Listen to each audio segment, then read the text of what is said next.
Selamat malam semuanya. Malam, Pak. Malam, Pak. Baik, Malam, Pak. selamat malam teman-teman semuanya. Boleh diaktifkan kameranya. Kita akan memulai perkuliahan malam ini, yaitu pertemuan pertama dari materi perkuliahan e-bisnis. Sebelum kita melanjut perkuliahan, kita ada baiknya membahas dulu mengenai rencana pembelajaran semester atau RPS, yang merupakan RPS adalah arah kita dalam langkah-langkah untuk mempelajari e-bisnis ini, di mana di dalamnya ada deskripsi mata kuliah, lalu ada di sini capaian pembelajaran. Lalu berikutnya ada bukunya apa saja yang menjadi referensi. Lalu setelah itu kita akan coba membedah gambaran umum tentang bab per bab yang akan kita jalani. Oke, saya mulai di awal.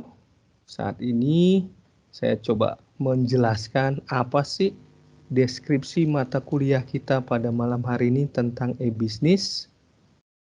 Oke.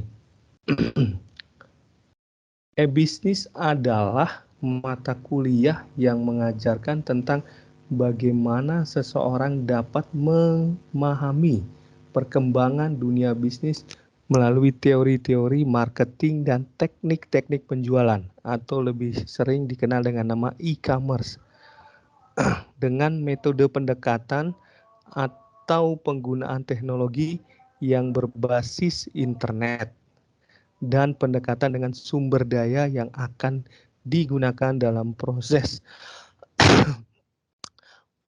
dari kegiatan operasional yang berbasis internet tersebut. Dengan adanya metode ini, maka penerapan dari e-bisnis ini bisa teman-teman men-share ilmunya kepada masyarakat atau teman-teman sendiri yang ingin menjadi seorang wirausahawan, baik bisa sebagai produsen, distributor, ataupun konsumen yang langsung bersentuhan dengan bisnis yang secara digital ini, yang ujungnya akan memberikan kesejahteraan dan pemenuhan kebutuhan bagi orang yang terlibat dalam pelaksanaan bisnis e-bisnis ini sendiri. Nah, setelah itu kita akan mengetahui apa aja sih CPL-nya yang akan kita lalui gitu ya, atau CPL capaian pembelajaran yang akan teman-teman dapatkan. Namanya juga capaian, berarti apa yang akan teman-teman dapatkan. Secara program studi, teman-teman CPL-nya pertama adalah menginternalisasi semangat kemandirian, perjuangan, dan kewirausahaan. Lalu kedua, ini ada kodenya ya, S10, lalu kodenya P6, mampu mengambil keputusan yang tepat dan mengacu pada analisis informasi dan data. Jadi di dalam dunia e-bisnis pasti banyak data-data yang teman-teman bisa olah. Lalu dengan kode P7 mampu memberikan petunjuk dalam memilih berbagai alternatif solusi permasalahan, baik teman-teman individu maupun dengan kelompok. Lalu dengan kode P8 mampu bertanggung jawab pada pekerjaan sendiri, juga bertanggung jawab pada pencapaian hasil kerja dari sebuah organisasi. Kalau teman-teman berniat ingin membuat sebuah usaha secara tim. Lalu dengan kode KU1 mampu menerapkan pemikiran logis, kritis, sistematis, dan inovatif dalam konteks pengembangan dan implementasi ilmu teknologi, ilmu pengetahuan, dan teknologi yang menerapkan nilai humaniora sesuai dengan keahliannya. Oh, saya lupa tadi menambahkan bahwa mata kuliah ini adalah 2 SKS. Berikutnya dengan kode KK8 mampu memahami perkembangan ilmu pengetahuan dan teknologi, juga memilih dan mengoptimalkan penggunaan teknologi yang dibutuhkan untuk pekerjaan manajerial. Pekerjaan manajerial di sini adalah teman-teman sebagai seorang pengambil keputusan, sebagai seorang pembuat kebijakan dalam berwirausaha. Lalu teman-teman diposisikan sebagai seorang manajer, mengelola sebuah entitas dari sebuah usaha. Lalu terakhir, KK13 mampu menyelesaikan tantangan dinamika bisnis dan menyusun penyesuaian strategi bisnis. Jadi dengan belajar e-bisnis ini, teman-teman mampu melihat dinamika yang sedang terjadi yang berhubungan dengan digital marketing. Nah, lalu dengan dinamika tersebut, teman-teman menyikapinya dengan membuat sebuah strategi-strategi bisnis. Nah, itu tadi CPL atau capaian pembelajaran dalam program studi. Setelah itu, ada capaian pembelajaran mata kuliah. Nah, CPMK ini dari 1 sampai 8. CPMK ini berisi adalah bab per bab, di mana bab 1 teman-teman belajar mengenai pengenalan e-bisnis dan e-commerce, lalu bab 2 menjelaskan dasar-dasar e-commerce, bab 3 menjelaskan infrastruktur e-bisnis, bab 4 menjelaskan tentang strategi e-bisnis, bab 5 menjelaskan mengenai manajemen rantai pasok, bab 6 menjelaskan mengenai e-procurement, bab 7 menjelaskan mengenai e-marketing. Bab 8 menjelaskan mengenai CRM atau Customer Relationship Management. Oke, nah buku yang kita pakai ada 3. Pertama, buku dengan judul E-Business dan E-Commerce dengan pengarangnya Chandra Ahmadi dan Dadang Hermawan. Buku ini ditulis pada tahun 2013 dengan penerbitnya Andi dari Yogyakarta. Buku kedua dengan judul E-Business, Konsep Dasar E-Business di Era Digital, penulisnya Desi Purwaningtyas, Muhammad Nasihin, dan Nanda Dias Arizona dengan penerbitnya Graha Ilmu Yogyakarta. Buku yang ketiga yaitu E-Bisnis, Perencanaan, Pembangunan, dan Strategi Internet dengan penulisnya Rike Ustadianto dengan penerbit Andi dari Yogyakarta. Berikutnya media pembelajaran apabila offline, teman-teman di kelas memakai hardware PC dan LCD proyektor. Jika secara online kita memakai sarana Teams, ya. Nah, assessment-nya bisa berbentuk makalah atau paper, lalu teman-teman presentasi, lalu ada kuis tertulis atau lisan. Misalnya saya tanya secara langsung kepada teman-teman. Oke, sekarang kita masuk ke CPMK pertama. Di mana CPMK pertama kita membahas mengenai pengenalan e-bisnis dan e-commerce. Nah, di sini nanti saya jelaskan. Berikutnya ada namanya materi pembelajaran. Materi pembelajarannya babnya apa saja? Di dalam bab subbab atau materi-materi dalam pengenalan e-bisnis dan e-commerce, pertama teman-teman pengaruh perkembangan TIK pada bisnis, kedua perbedaan e-bisnis dan e-commerce, ketiga keuntungan dan kerugian e-bisnis dan e-commerce, lalu keempat aplikasi e-bisnis, kelima resiko e-bisnis dan penghambat pada proses adopsi e-bisnis tersebut. Nah, metode atau strateginya secara contextual learning, di mana teori terhadap situasi kerja profesional, lalu penelusuran pengalaman atau pengetahuan yang dimiliki mahasiswa, di sini lebih sifatnya dua arah. Lalu kita akan membuat juga small group discussion. Di sini kita mendiskusikan contoh materi kajiannya, presentasikan hasil diskusi, lalu memperoleh feedback dan pengetahuan. Nah, saya sebagai seorang pengampu mata kuliah ini memiliki indikator penilaian, jumlah soal apabila soal dalam bentuk kuis, gitu ya. Teman-teman, saya menilai dari jumlah jawaban yang benar.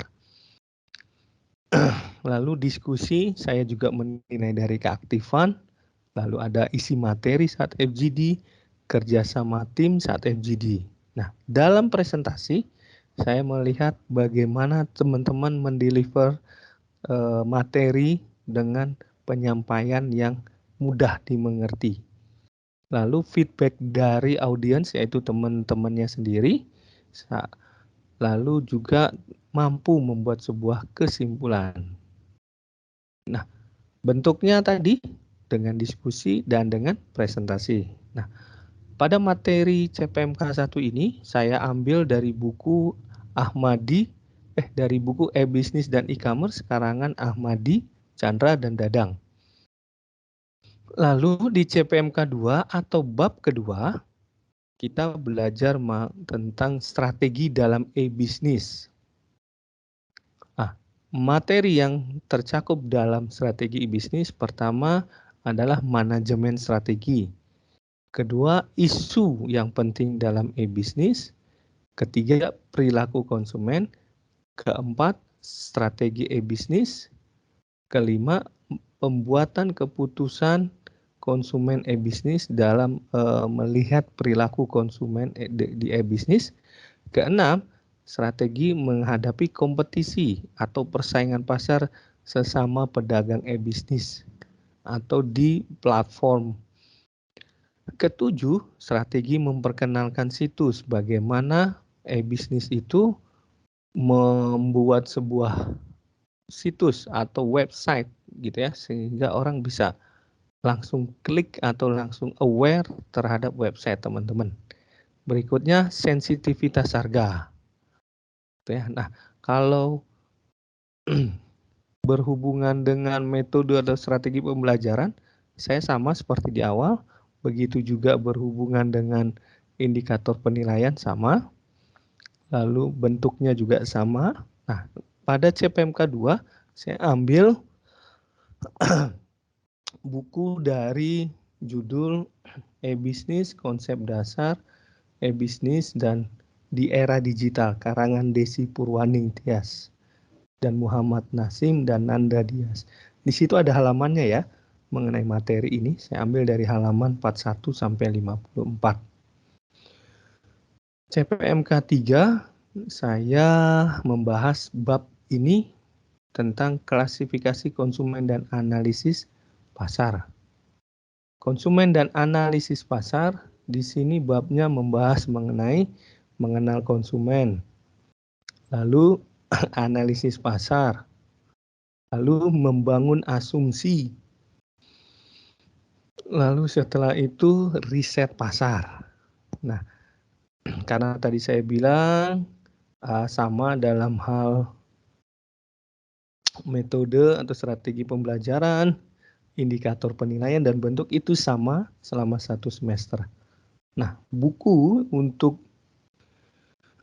bab ketiga ini saya ambil dari buku dengan judul E-Bisnis, Plan Perencanaan dan Pembangunan Strategi di Internet, karangan Rike Ustadianto. Lalu keempat, kita mempelajari bab 4 mengenai analisis bisnis intelijen. Apa saja materinya? 1. Memanfaatkan bisnis intelligence. 2. Online customer. 3. Ada namanya Office Depot, gitu ya. Lalu di Office Depot itu ada sub material lagi, yaitu berbicara mengenai maintenance web business. Lalu ada Beyond Personalization. Nah, di sini materi ini saya ambil dari buku E-Bisnis, Plan, Perencanaan Pembangunan dan Strategi di Internet, karangan Rike Ustadianto dengan halaman 183 sampai 208. Lalu CPMK 5 atau pada pertemuan kelima, saya bab yang kita bahas materinya adalah persyaratan dan pengembangan website.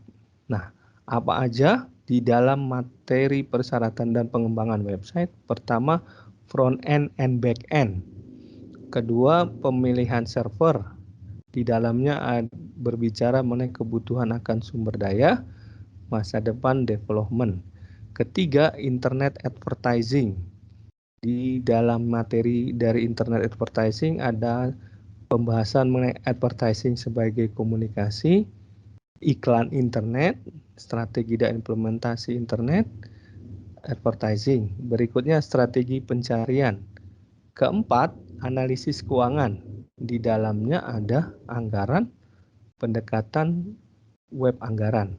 Bukunya, materi ini diambil dari buku E-Business Plan, Perencanaan dan Pembangunan dan Strategi di Internet oleh Rike Ustadianto, halaman 95 sampai 119.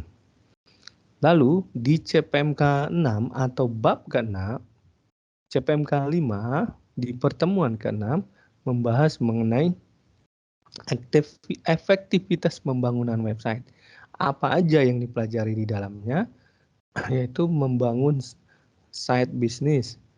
Lalu jangan bersaing dengan perusahaan besar. Ketiga, website harus memiliki tajuk. Keempat, program afiliasi. Kelima, submit artikel dan design list. Keenam, postcard memberi pandangan baru. Bukunya juga buku dengan judul karangan Rike Ustadianto dengan judul E-Business Plan, Perencanaan Pembangunan dan Strategi di Internet. Oke, saya lanjut lagi materinya. Kita sekarang di pertemuan 7. Nah, pertemuan 7 ialah saya akan pertemuan sebelum kita UTS. Nah, di sini saya akan membuat sebuah kuis, gitu ya, di mana isi kuis tersebut adalah isi rangkuman dari materi pertemuan pertama sampai pertemuan ke-6. Di sini sifatnya problem based learning, menyelesaikan soal yang berhubungan dengan materi. Jadi teman-teman, saya kecenderungannya membuat kasus. Nah, kasus ini berdasarkan theoretical atau teori yang ada di pertemuan 1 sampai 6. Itu ya. Kalau memang ada waktu ataupun bisa dikatakan momen dari kuis itu kita presentasikan, kita akan presentasikan. Tetapi itu sifatnya tentatif, gitu ya. Tidak harus, gitu ya. Itu melihat waktu saja. Gitu ya. Nah, setelah kuis, lalu teman-teman menghadapi UTS, kita berlanjut di pertemuan 8. Pertemuan 8 ini menjelaskan mengenai e-procurement. Di dalamnya teman-teman mempelajari mengenai pengertian e-procurement, tahapan e-procurement, supplier relationship management, supply relationship management, gitu ya, atau berhubungan dengan SCM. Keempat, konfigurasi sistem e-procurement. Kelima, sistem security. Bukunya saya ambil dari Ahmadi, Chandra, dan Dadang Hermawan dengan judul E-Business dan E-Commerce, halamannya 157 sampai 182. Berikutnya pertemuan 9 kita membahas mengenai e-marketing. Nah, e-marketing materi di dalamnya membahas mengenai marketing, belajar mengenai kebutuhan dan keinginan, lalu permintaan, lalu ada sasaran, pemasar, positioning, segmentasi, lalu ada penawaran dan branding, lalu ada nilai dan kepuasan, dan terakhir e-marketing itu sendiri. Lalu bab keduanya membahas mengenai pengertian strategi pemasaran. Nah, ini bukunya pun saya ambil dari e-bisnis dan e-commerce karangan Ahmadi Chandra Dadang Hermawan. Halamannya yaitu di 183 sampai dengan 190. Pertemuan 10. Saat ini kita masuk pertemuan 10 di mana membahas mengenai bab analisa kasus. Di sini saya akan memberikan kasus-kasus yang menstimulasi cara berpikir teman-teman. Jadi saya mau membuat kasus berbicara mengenai business to customer. Nah, yang saat ini bisnis ini sedang marak, di mana sebenarnya bukan marak sih. Bisnis ini yang direct langsung ke customer, atau lebih tepatnya dari pedagang yang bukan pedagang utama, tapi pedagang retail yang langsung ke customer gitu ya. Nah, untuk bisnis ini materi dasarnya, konsep dasarnya pengembangan, konsep dasar case analysis ini saya ambil dari buku e-bisnis, konsep dasar e-bisnis dan era digital, karangan Desi Purwaning Tias, Muhammad Nasin dan Nanda Dias. Maksud saya ambil case tetapi konsep dasar pola pikirnya dari buku karangan Desi Purwaning Tias, gitu ya. Di sini saya lebih menekankan kepada presentasi. Makanya dibilang saya ada diskusi, gitu ya. Saya lebih suka di sini diskusi. Jadi teman-teman nanti kita dalam bentuk grup gitu ya, peer group gitu ya. Saya kasih case, teman-teman nanti kita bisa bahas dari teman-teman memposisikan sebagai seorang retailer dan ada yang memposisikan sebagai seorang customer, gitu ya. Kita coba diskusi gitu, membentuk grup-grup atau mungkin lebih tepatnya kita bilang FGD juga sih, tetapi FGD dari ada beberapa kelompok gitu ya. Berikutnya di pertemuan 11 atau CPMK 11 di sini, pertemuan 11 dengan CPMK 7, maaf, salah. Mahasiswa diharapkan dapat mampu menjalankan Customer Relationship Management atau CRM. Nah, apa aja di metode bab tentang CRM ini? Pertama, pengertiannya. Kedua, sasaran dan tujuan. Ketiga, fungsi-fungsi dalam CRM. Keempat, implementasi CRM. Kelima, pemasaran. Keenam, tren generasi CRM masa depan. Ketujuh, perbedaan ERP dan CRM. Nah, buku ini juga saya ambil dari karangan Ahmadi Chandra dan Dadang Hermawan tahun 2013 dengan bukunya juga sama tadi saya sebutkan e-bisnis dan e-commerce, halamannya 208 sampai 224.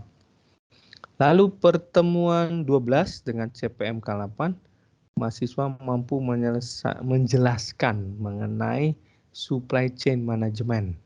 Apa aja yang ada di supply chain management itu? Belajar mengenai definisi, struktur SCM, proses bisnis SCM, fungsi manajemen SCM, prinsip-prinsip SCM, tahapan SCM, tantangan SCM, peran internet dalam SCM. Nah, buku yang saya pakai yaitu buku dari Ahmadi Chandra dan Dadang Hermawan dengan judul buku Business and E-commerce tahun 2013. Lalu berikutnya di pertemuan 13.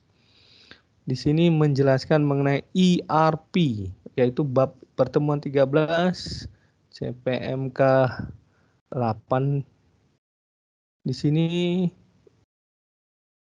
ya benar. Di sini membahas mengenai ERP. Apa aja sih ERP itu?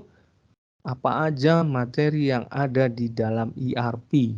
Pertama, definisi ERP, konsep ERP, ERP dalam klasifikasi sistem informasi, kekuatan ERP, evolusi aplikasi ERP, pendekatan implementasi ERP, keuntungan dan kelemahan implementasi ERP, lalu manfaat menggunakan ERP. Lalu berikutnya tips memilih ERP.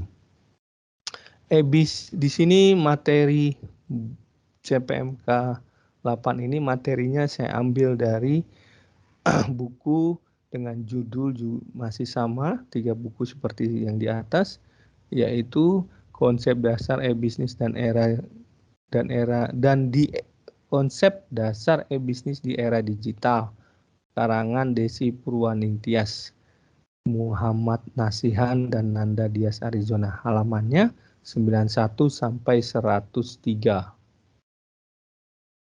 Lalu pertemuan terakhir kita, di sini kembali saya mengadakan kuis, di mana kuis ini case problem gitu ya, membahas mengenai case problem berdasarkan materi dari pertemuan 8 sampai pertemuan 13.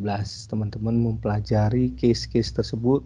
Case-nya, tujuan saya mengasih case ini untuk melihat pola pikir teman-teman dan problem solving yang saya buat berdasarkan keadaan real, hampir keadaan real dari yang dialami oleh UKM.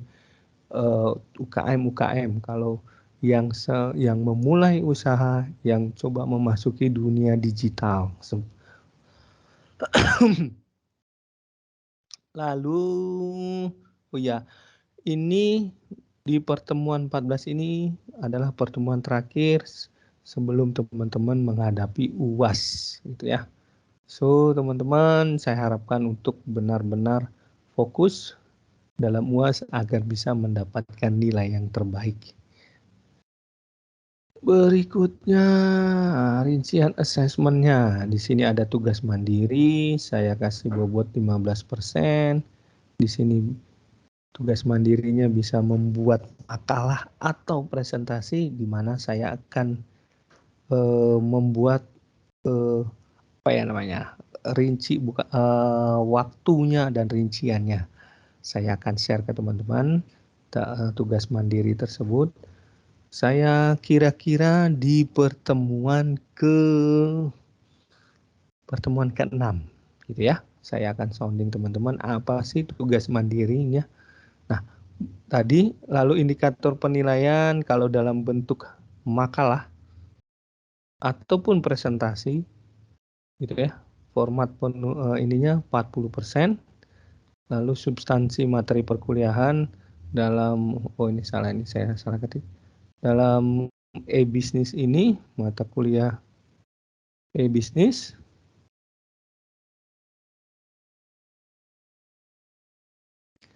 adalah 60%. Jadi kesesuaian format penulisan 100%. Berikutnya, berbicara mengenai tugas terstruktur untuk teman-teman. Saya bobotnya adalah 10%.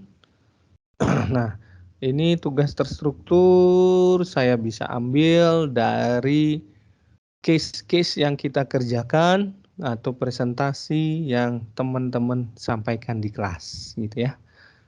Nah, indikator saya menilainya berdasarkan curiosity 35%, yaitu di sini saat teman-teman presentasi. Saya melihat apakah selalu ingin tahu orangnya, lalu kedisiplinan dia, tata keramanya juga saya nilai, etika, berhubungan dengan etika, karena mahasiswa juga di kelas kita, secara online pun kita harus ada etika dalam menyampaikan komunikasi, gitu ya. Nah, sikap induknya adalah indikator penilaian dalam sikap. Tadi seperti curiosity, disiplin, dan tata krama itu adalah sub dari indikator penilaiannya.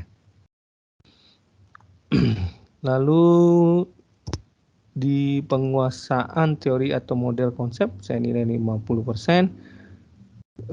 Subnya berdasarkan kesesuaian jawaban dengan pertanyaan, lalu kedalaman pemahaman, lalu kemampuan menjelaskan teori atau model atau konsep. Nah, apabila dalam small group discussion,